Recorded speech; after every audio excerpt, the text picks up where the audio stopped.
l'ordre mondial éternel. Vous allez vous étonner qu'aujourd'hui, nous entendons souvent dans les radios, dans les médias, le nouvel ordre mondial, le nouvel ordre mondial, le nouvel ordre mondial. Qu'est-ce que ça veut dire? Quel est le sens sur le plan spirituel? Est-ce que cela a un sens pour nous qui sommes enfants de Dieu? Bien-aimés, je vous apprends que nous vivons dans un monde qui est en rébellion, qui croit dans la rébellion. La rébellion de l'homme devient de plus en plus croissante, grave, insupportable. Cela va prouver, selon Ézéchiel, Dieu dit que cela va le sanctifier. Bientôt, ceux qui seront au ciel vont dire vraiment Dieu, vraiment, tu es juste, tu es juste, tu es juste, tu es digne d'être adoré, digne d'être loué.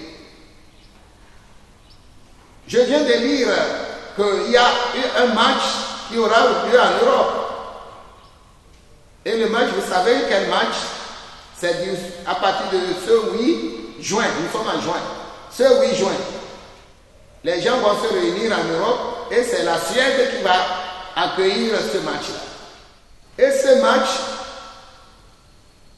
c'est un match de pénétration. Vous savez ce que ça veut dire? C'est un match de sexe. Et les gens vont compétir avec le sexe. Le temps que tu vas passer dans ça, etc., etc. Vous n'êtes pas sans savoir que certains pays ont déjà accepté l'homosexualité, l'avortement et les bêtises dans les rues, et etc. Actuellement, c'est un match où les gens viendront assister. Et des gens se sont déjà inscrits pour faire partie des joueurs. Quel monde! Oh, quel monde, mes frères! Il y a des choses qui se passent aujourd'hui dans le monde occidental. Nous n'arrivons pas, ça dit que quand vous réfléchissez, vous n'arrivez même plus à vous en revenir. Où est-ce que nous sommes? Qu'est-ce qui se passe? Alléluia. Et nos nations, nous les nations colonisées, vous savez ce qui se passe aujourd'hui avec un certain président africain qui refuse d'accepter l'homosexualité. Donc ils ont muté, transformé nos coutumes. Ils ont transformé nos coutumes. Et finalement, ils veulent nous exterminer. Bien-aimés. Et nous sommes sans force. Et notre force, c'est le Seigneur Jésus. C'est lui que nos parents n'ont pas connu. Et ils sont venus nous prendre en esclavage. Et après, ils nous ont colonisés. Et après, maintenant, ils nous ont sodomisés. Afin que nous soyons abominables, des condamnables, définitifs, devant Dieu. J'implore la grâce divine sur l'Afrique. Ce continent qui est hébété, ce continent qui est dépassé par les événements et qui est sans force,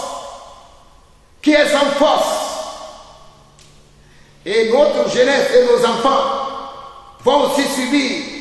Nous, nos parents ont subi la colonisation. Nous avons subi le néocolonialisme. Nos enfants, c'est la sodomisation. Bien-aimés dans le Seigneur. C'est pourquoi nous devons vraiment prier. Mais avant de prier, nous devons comprendre qu'est-ce que l'ordre universel, éternel. Il y a un ordre universel que les gens combattent. Nous lisons dans la Bible, dans la Genèse que puis Dieu dit, faisons l'homme à notre image, selon notre ressemblance, et qu'il domine sur les poissons de la mer, sur les oiseaux du ciel, sur le bétail, sur toute la terre, et sur tous les reptiles qui rampent sur la terre. Bien-aimés dans le Seigneur. C'est long, on peut continuer. Dieu créa l'homme à son image. Il les créa à l'image de Dieu. Il créa l'homme et la femme. Dieu les bénit et leur dit, soyons féconds, multipliez, remplissez la terre, et l'assujettissez, dominez sur les poissons de la mer, sur les oiseaux du ciel et sur tout animal qui se meut sur la terre. Bien-aimés dans le Seigneur, c'est encore plus long. Si on veut, on va continuer. Dieu a donné l'ordre, je résume cet ordre-là. Dominer, assujettissez. Il n'y a pas plus de mots, des mots plus forts que ça, pour dire à l'homme ce qu'il doit faire. Et Dieu a donné aussi tous les moyens à l'homme pour dominer. Bien-aimé dans le Seigneur. L'ordre universel, c'est l'ordre qui concerne toute la création. Toute la création, y compris les anges, y compris les démons, y compris tout ce qui se meut, et tant visible qu'invisible.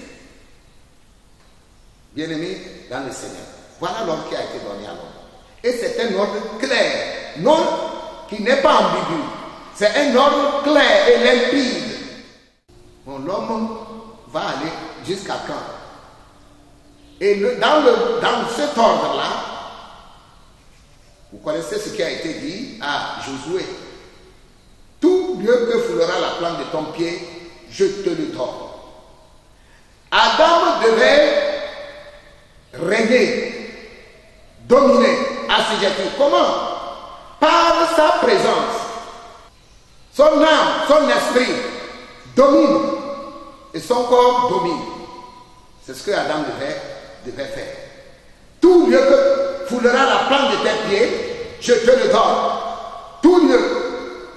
Donc, qu'est-ce que Adam devait faire? Adam devait aller n'importe où, partout, le Saint-Esprit le transporte. Dans Genèse 2, verset 15, la Bible dit, Dieu, l'Éternel Dieu prit l'homme et le plaça dans le jardin, afin qu'il le cultivât et qu'il le gardât. Bien-aimé dans le Seigneur, Genèse 2, verset 15. L'Éternel Dieu prit l'homme et le plaça dans le jardin. Donc, si Dieu te prend, si Dieu prend Adam, partout le Saint-Esprit va l'amener, la gloire de Dieu sera là-bas. Aujourd'hui, je sais qu'on a défini la sainteté autrement. La sainteté, on dit que c'est quelqu'un qui est saint, quelqu'un qui est saint. Et donc, pour que la personne soit sainte, voilà, il y a l'eau, on met l'eau dans un bocal, et puis on asperge ça sur la personne, etc. Je me rappelle quand nous étions aussi dans le diable, on faisait l'eau aussi de sanctification. Avec une plante là, on met, et puis on asperge sur toi, on dit que tu es saint. Bien-aimé dans le Seigneur, laissez les conventions avec les démons. Ceux qui pactisent avec les démons, avec leurs ennemis. Quand vous avez été créé, vous avez un ennemi. Adam avait un ennemi. C'est le diable et ses anges. Donc ceux qui traitent des alliances avec les démons, des conventions bidons, le démon va jouer à ça. Mais à la fin, c'est toi qui es perdant. La sainteté à l'origine, c'est la présence de Dieu dans ta vie. L'Éternel Dieu prit l'homme et le plaça dans le jardin. C'est Dieu, cet esprit qui a pris Adam et qui a placé dans le jardin. Et la Bible dit que Dieu a pris l'homme et l'a placé dans le jardin. C'est ce que la Bible dit. Si nous suivons la Bible, alors nous allons voir la gloire de Dieu. Et dès que Adam est arrivé dans le jardin, qu'est-ce qu'il a trouvé? Tout est déjà là. Je dis tout est déjà là.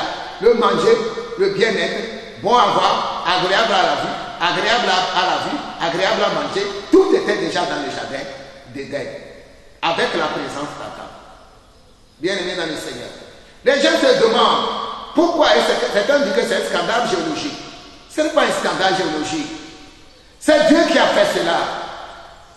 Et nous avons mis fin à cela. Pourquoi le continent africain contient toutes sortes de gisements, toutes sortes de richesses, que ce soit sur le plan climatologique, que ce soit sur le plan humain, la force, l'endurance, le courage.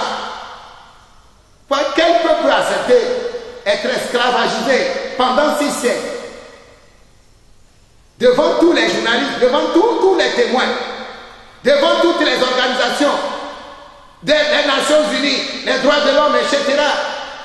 Mais ça continue. Et ce peuple-là vit dans le mutisme, dans la soumission. Comment? Ce n'est pas par la force des Blancs. Hein? Ce n'est pas par la force des Blancs. C'est par la qualité de l'homme que nous sommes.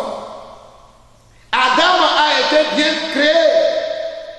Adam a porté le divin en lui. Et quand Adam marchait sur le continent africain, là où ses pieds se sont posés, la bénédiction de Dieu est là.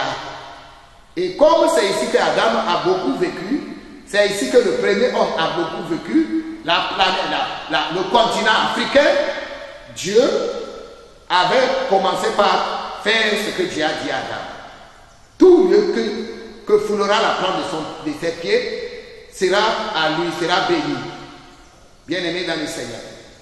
Dieu a béni l'Afrique parce que Adam a marché partout en Afrique.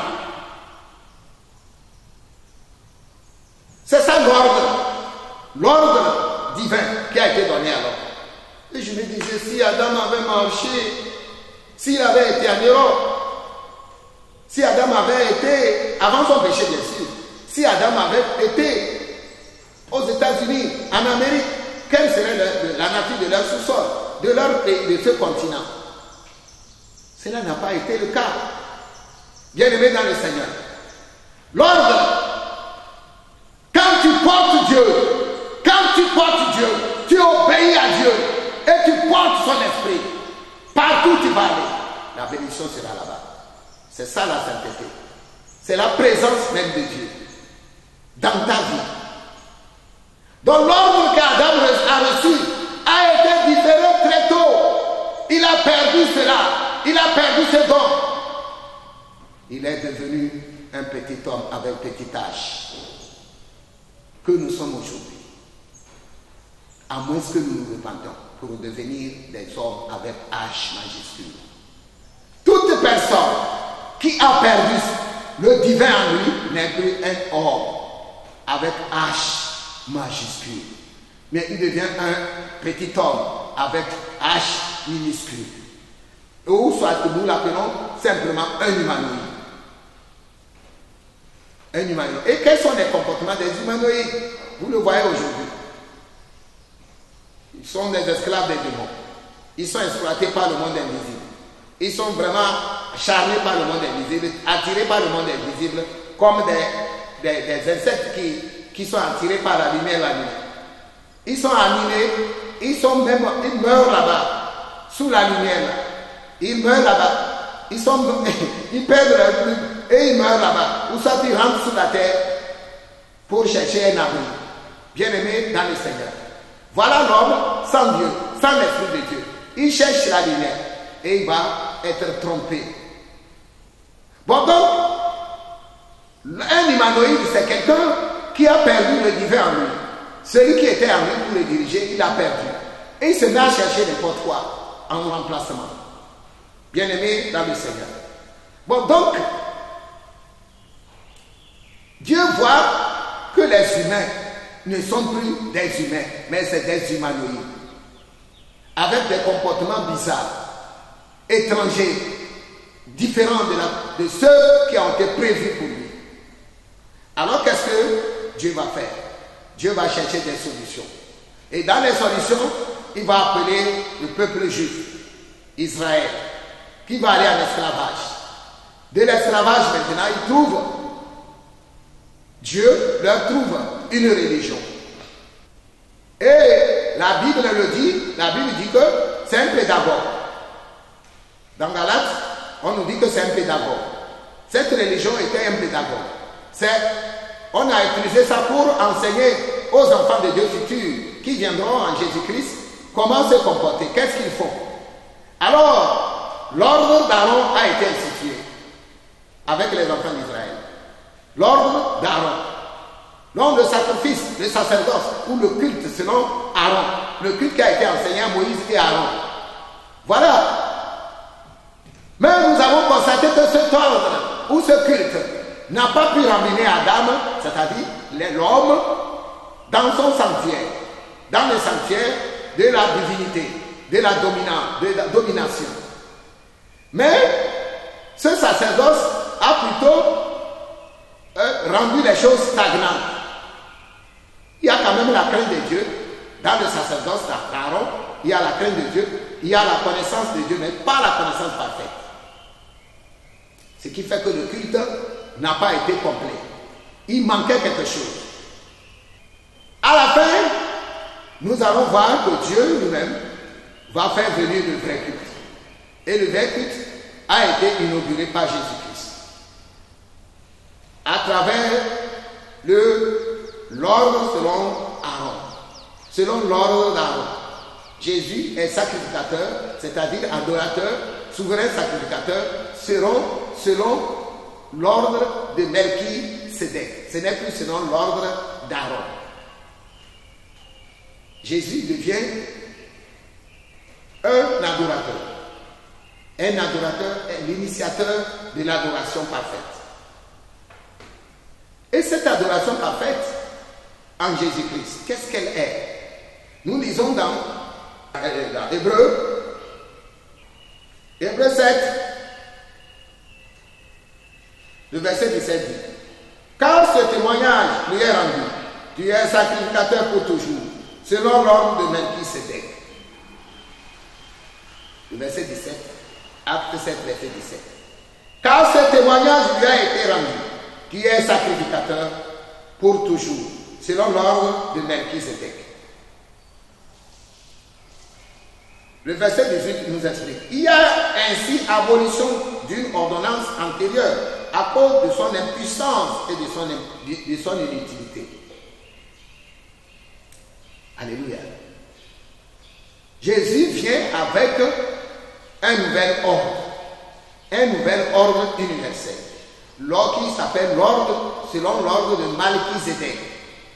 Selon l'ordre de Melchisédek. Pourquoi cet ordre? On nous dit que le premier ou le deuxième ordre, l'ordre d'Aaron, lui aussi, comme celui d'Adam, sont rendus inefficaces. Et donc il fallait un nouvel ordre pour remplacer les ordres qui étaient venus. Cet ordre-là, pourquoi cet ordre-là est venu?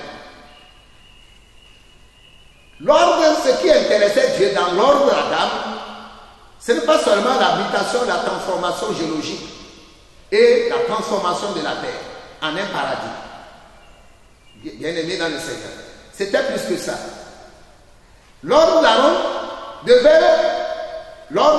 plutôt, devait prendre en compte la domination d'Adam. Adam doit dominer, doit être le régent, le chef canton, l'ambassadeur, le ministre de Dieu sur la terre. Donc, ayant échoué, Dieu voit que Adam est devenu esclave. Donc, Jésus-Christ est venu pour restaurer l'ordre.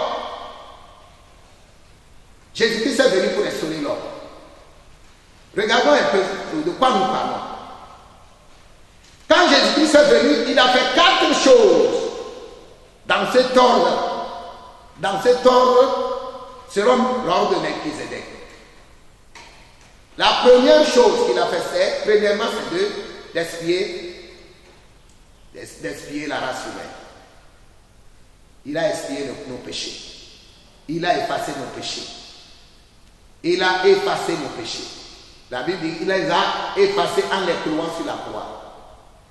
Donc, et nous disons que ceux qui sont en Jésus-Christ, il n'y a plus de condamnation pour eux. Je ne dis pas cela comme un bandit, parce qu'il y a certains qui prêchent la Bible étant bandits. Il n'y a plus de condamnation pour ceux qui sont en Jésus-Christ. Mais eux-mêmes vivent, ils portent des pantalons, ils sont mal habillés, ils sont des sexy, et ils parlent de la victoire sur le diable. Il n'y a plus de condamnation. Il n'y a donc maintenant aucune condamnation pour ceux qui sont en Jésus-Christ. Dans la Bible, lui second, c'est ce qui a été écrit. Mais lisez cela en français pour voir, vous allez voir ce que ça veut dire. Alléluia. C'est différent. C'est-à-dire que c'est plus complet. dans le vers, comment l'appelle-t-on? Lui second n'a pas bien traduit le verset. Si vous ne vivez pas selon la loi, et certains prêchent qu'il n'y a pas de loi dans l'évangile, je ne sais pas de quoi il parle. L'évangile lui-même est la loi parfaite. C'est l'image de la loi qui est dans le ciel. On n'a pas créé le monde comme ça. Le monde a été créé selon des lois et selon l'ordre. Nous sommes dans l'ordre, selon l'ordre de Melchisédek. Jésus est venu selon l'ordre de Melchisédek. Il n'est pas venu, ce n'est pas un désordonné. Ce n'est pas un bandit. Il y a des gens qui prêchent la parole, mais qui sont des bandits. Une fois que je suis chrétien, il n'y a plus de condamnation pour moi. Ça veut dire quoi être chrétien? Tu suis qui? Tu suis l'église? L'église, quelle église? Il y a plusieurs églises. Mais Jésus a une seule église. L'église de Jésus-Christ suit Jésus. Elle suit, elle connaît, elle suit les lois. Elle suit les commandements. Et Jésus a été sérieux envers ça.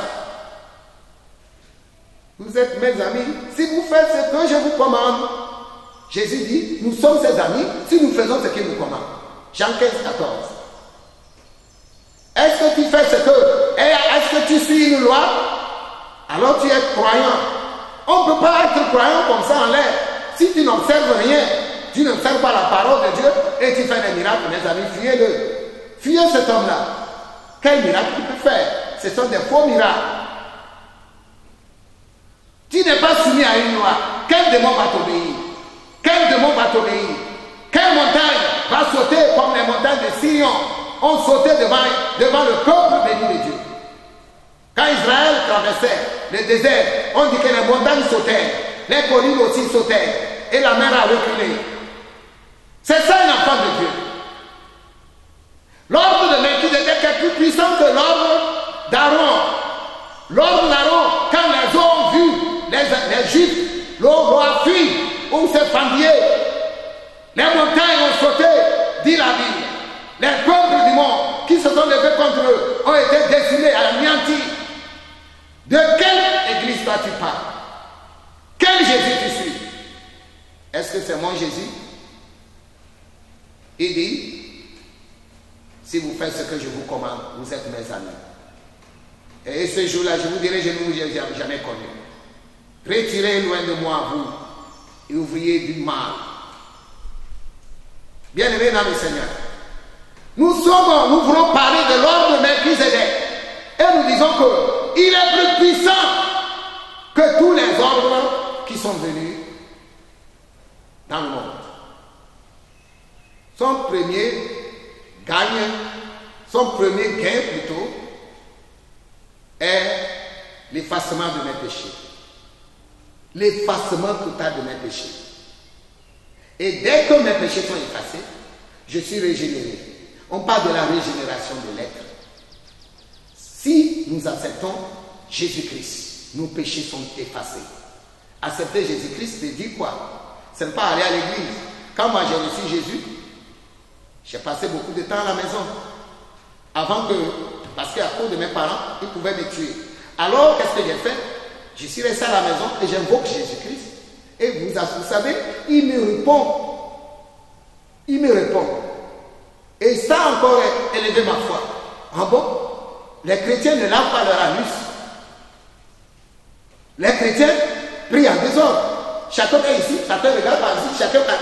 Et il parle. Et Dieu est avec eux. Et ma foi a été élevée. C'est comme ça que j'ai grandi dans ma foi. J'entends que les gens se boxent dans le quartier. Je me mets à genoux dans ma chambre. Je dis au nom de Jésus, cessez. Je veux la paix ici. Et à ma grande surprise, dans les mois, au plus 5 minutes après, la querelle, les gens se dispersent là-bas. Et je ne suis pas là-bas. Et là, j'ai une puissance. Les chrétiens ont une force. Voilà. Être chrétien, ce n'est pas commencer par aller à l'église et faire glama et devenir chantre. Doucement, devenir pasteur. Ce n'est pas ça. Ce n'est pas ça. Mes amis, nous serons surpris. Les vrais adorateurs, vous n'allez pas les trouver à l'église. Les vrais adorateurs, mes amis, aujourd'hui, ils sont persécutés. Ils sont persécutés. Ceux qui sont dans les églises, qu'est-ce qu'ils font? Ils font le travail de rabatteurs. Ils sont des rabatteurs. Ceux qui cherchent les voyageurs dans les stations, on les appelle quoi? Chez nous, on les appelle des bookman. Ils sont des rabatteurs. Ils vont chercher les clients, les voyageurs, pour le chauffeur. Si vous êtes chrétien et vous pensez que vous êtes chrétien en allant à l'église, voilà ce que vous êtes, un rabatteur. Vous-même, vous n'allez pas voyager. Le chauffeur va partir avec les gens que vous avez trouvés. Donc, être chrétien, si vous voulez être chrétien, c'est qu'est-ce qu'il faut faire? Il faut être dans l'ordre de Melchizedek. Il faut être dans l'ordre de Melchizedek. Et pour être dans l'ordre de Melchizedek, il faut croire en Jésus. Jésus dit, si tu crois en moi, si tu crois en moi, tu auras la vie éternelle. Et la vie éternelle, les gens me disent, mais je ne veux pas la vie éternelle. Nous avons des problèmes actuellement, Jésus. Tu sais, il n'y a pas l'argent. Il n'y a pas l'argent. Alléluia.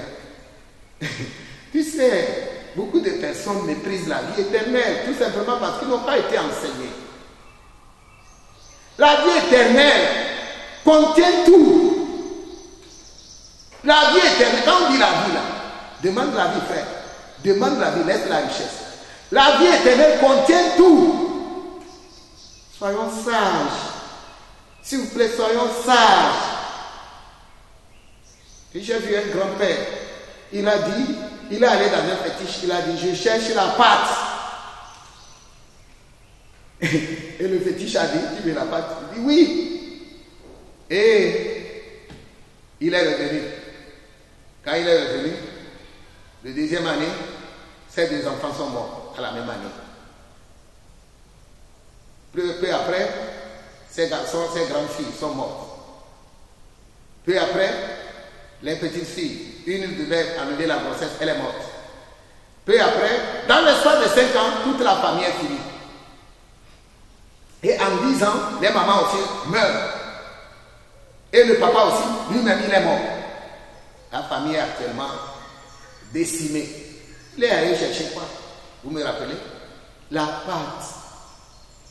Je ne dis pas la pâte d'un chien ou la pâte d'un bœuf. C'est la pâte. La pâte qu'on mange en Afrique. C'est ça qu'il allait chercher. Les démons se moquent de nous. Les démons se moquent de nous. Bon, j'explique bien que, bon, moi je suis né dans un milieu où, et ce grand-père-là, il est de mon ethnie. Nous sommes nés dans un milieu où on ne connaît pas le christianisme. On ne connaît que la grande religion là. On ne connaît pas le christianisme. Et voilà, les gens se cachent pour aller chercher la solution à gauche et à droite. Et lui aussi, il a fait comme tout le monde. Mais son malheur, c'est qu'il est sincère. Et quand il est allé sincèrement dans le diable, regardez, on a pris toute sa famille et lui-même sa vie. Il avait les enfants les plus beaux du village, les enfants les plus costauds du village. À cause de la pâte, il est allé mourir. Et nous, on est là, on ne connaissait pas Jésus. C'est peu après que Jésus-Christ a traversé des villes et des villages et est arrivé dans mon village. Bien-aimé, et c'est là que j'ai reçu Jésus.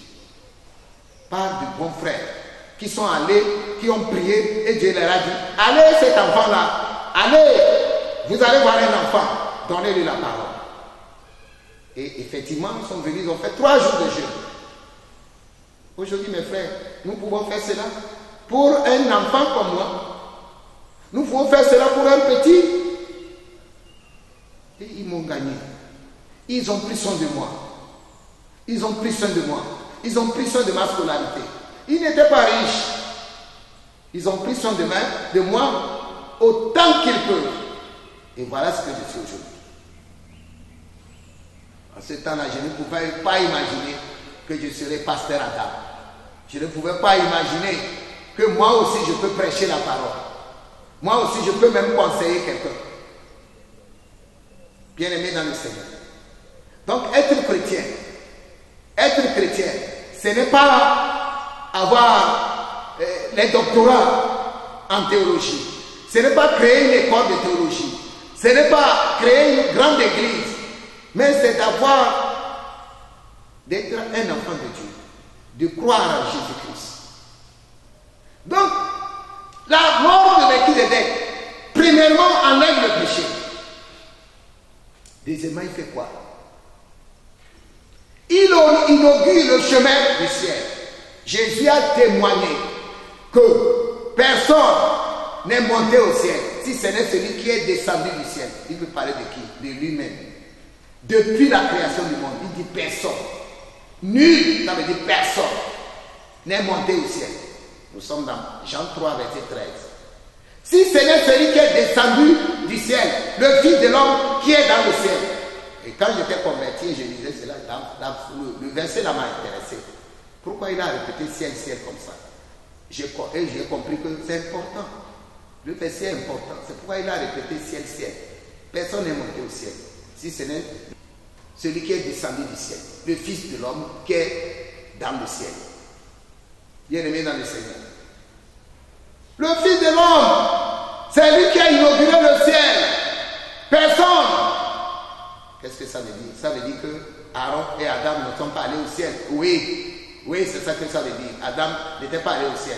Il attendait quoi? Il attendait la résurrection de Jésus-Christ.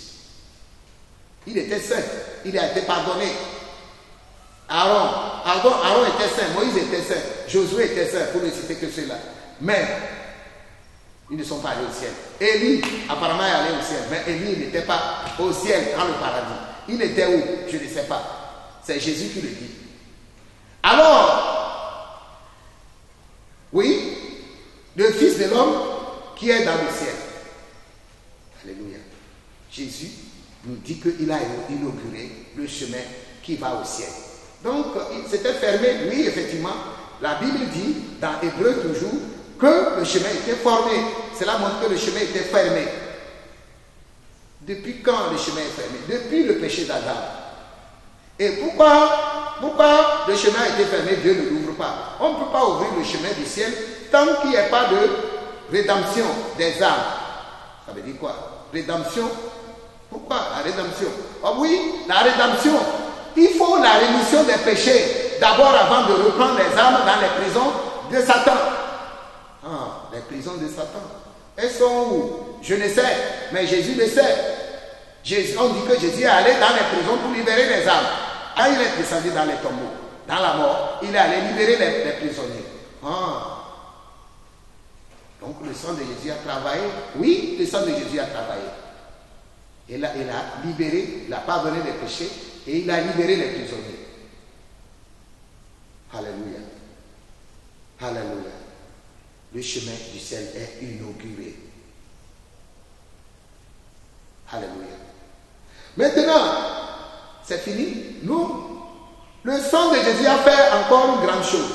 Le sacerdoce, selon l'ordre de Melchizedek, a fait encore une troisième merveille. Le sang de Jésus-Christ, en pardonnant les péchés, en rachetant nos âmes, a donné encore à l'homme le pouvoir de chasser les démons. Pourquoi nous le disons? Nous le disons avec des preuves. Jésus a dit dans Matthieu 10, verset 8, guérissez les malades, chassez les démons, ressuscitez les morts. Matthieu 10, verset 8. Guérissez les malades, chassez les démons, ressuscitez les morts. Alléluia. Vous avez reçu gratuitement, donné gratuitement. On a reçu quoi? Si tu as la foi, tu sauras que tu as reçu. Je dis, si tu as la foi, tu sauras que tu as reçu. Si tu as la foi, tu sauras que tu as reçu. Un jour, je donnais la parole au plus grand sorcier de mon village. Et je savais qui je suis. Et je lui disais que le sorcier n'a pas été créé par Dieu. Alors, on ne dit pas ça dans notre village. Le sorcier n'a pas été créé par Dieu. Les sorciers vont aller en enfer. Et le jour-là, mon père, qui connaissait bien mon village, était aussi là et ma mère aussi était dehors, elle entendait. Et après, mon père et ma mère, ils m'ont pris vraiment en conseil. Notre fils, si c'est ça ton église que tu veux amener ici, nous ne sommes pas d'accord. Tu connais celui-là à qui tu parlais? Il dit non, papa. Mais c'est le plus grand sorcier du village. Hein? Tu me vois ici. Moi et ta mère et tes petits frères. Ils vont venir nous tuer. J'ai dit personne ne va vous tuer. J'ai dit personne ne va vous tuez. Mon Jésus est là. Et c'est ce qui a été fait. Je savais sur quoi je comptais. Je savais que je vais le mettre, je vais parler à mon Père. Je vais le remettre entre les mains de mon Seigneur.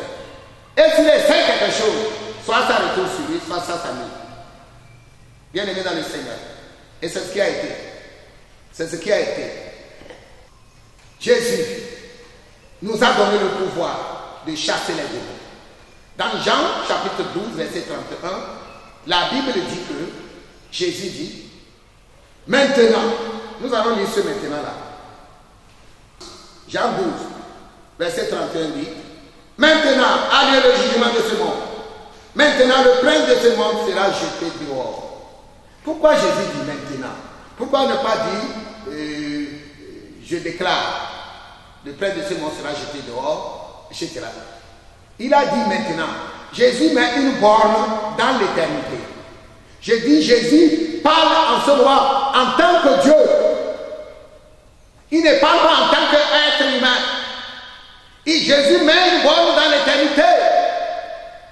Depuis que Dieu a créé le monde. Je dis, je reprends. Depuis que Dieu a créé les cieux et la terre. Je reprends encore. Depuis que Dieu a créé l'univers. Je sais que certains ne comprennent pas ça. Allez demander au témoin de Jéhovah, ils vont me dire que Dieu est dans l'univers. J'ai dit Dieu a créé l'univers, il n'est pas dans l'univers. Dieu, mon Dieu est au ciel. Et le ciel n'a pas de nom. Dieu est dans le ciel initial. Pas les cieux. La Bible dit, au commencement Dieu créa les cieux et la terre. Donc, depuis que Dieu a créé l'univers,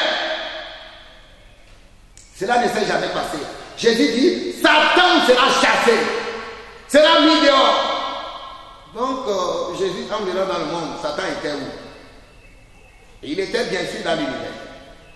Mais, de temps en temps, il flânait à gauche et à droite. Mais cette fois-ci, Jésus vient de décréter, Satan ne va même plus avoir un droit de regard dans ce qui se passe dans le ciel. Il ne va même pas lorgner ce qui se passe dans le ciel. Il sera absous. Il aura une défense absolue. Autour de lui, il sera mis en quarantaine, pour ne pas dire prisonnier, définitif pour toujours. On ne pourra plus jamais lui pardonner. C'est ce que ça veut dire. Et dans Luc 10, nous voyons la même chose. Jésus dit, au verset 18, Jésus dit, dans Luc 10, je voyais Satan tomber du ciel comme un éclair. Comment? Je voyais Satan tomber du ciel comme un éclair. Pourquoi? Vous vous souvenez, dans Luc 10 toujours, Jésus a envoyé les 70. D'abord, il a envoyé les 12. Après, il a ajouté les 70. Et quand ces gens sont allés, les premiers, on les appelle les premiers chrétiens, les premiers disciples, les 70. Vous voyez, Jésus, en les envoyant, c'est eux qui ont initié l'évangélisation du monde. Jésus les a envoyés pour essayer l'évangélisation. Et quand ils sont allés, le succès a été éclatant. Et Dieu était tellement satisfait de ce test qu'il vient de faire sur la terre. Dieu vient d'envoyer les gens pour la première fois en évangélisation. Alléluia. Alléluia. Et à chaque fois que l'être humain disait au nom de Jésus, Satan tombait du ciel. Pas. Il quittait son trône, il tombait. Pas. Mes amis, si réellement aujourd'hui nous acceptons être croyants, si réellement nous acceptons être croyants, je ne dis pas crier Jésus seulement. Certains font des veillées et les veillées seulement les gens n'arrivent pas à dormir. J'étais quelque part au Nigeria. Oh, quand ils vont la veiller, tu ne peux pas dormir. Tu es obligé de veiller avec eux. On joue la musique tchougou, tchougou, tchougou. Pourquoi doit-on jouer de la musique? Je sais que quand on a sommeil, on peut chanter, taper dans les mains. Mais quand la veille de prière devient un bal, ça n'a pas de sens. Ça n'a pas de sens. La prière, si nous revenons à Jésus-Christ, un seul mot qui sortira de ta bouche fera tomber Satan du ciel comme un éclair. demandé, mais comment Jésus voyait? Il dit, voyait. Il n'a pas dit, j'ai vu Satan. C'est une seule fois. Non, ce n'est pas comme ça. C'est un têtu. Satan est têtu. Quand on dit, au nom de Jésus, il tombe et il revient. Il tombe et il revient. Il tombe toujours, mais il ne cesse pas. Bien aimé, vous savez pourquoi nous avons des problèmes. Des gens qui prient comme des clignotants. Tantôt il est jaune, tantôt il est rouge, tantôt il est vert. Ce n'est pas comme ça qu'on prie. Il faut rester sur la montagne, par la foi. Rester à l'esprit. Vous avez vu votre téléphone? Il perd les eaux quand vous êtes loin. Il faut rester toujours dans le réseau. Il faut rester toujours connecté au Saint-Esprit. Branché, prêt à dire au nom de Jésus. Donc, nous avons vu aussi certains, de temps en temps, dire Jesus. Mais ça, c'est pas ce que je dis. Il ne faut pas faire du nom de Jésus un talisman. C'est notre vie. Être permanemment devant Dieu, ce n'est pas crier Jésus chaque fois. Jésus l'a déjà dit dans Matthieu 7.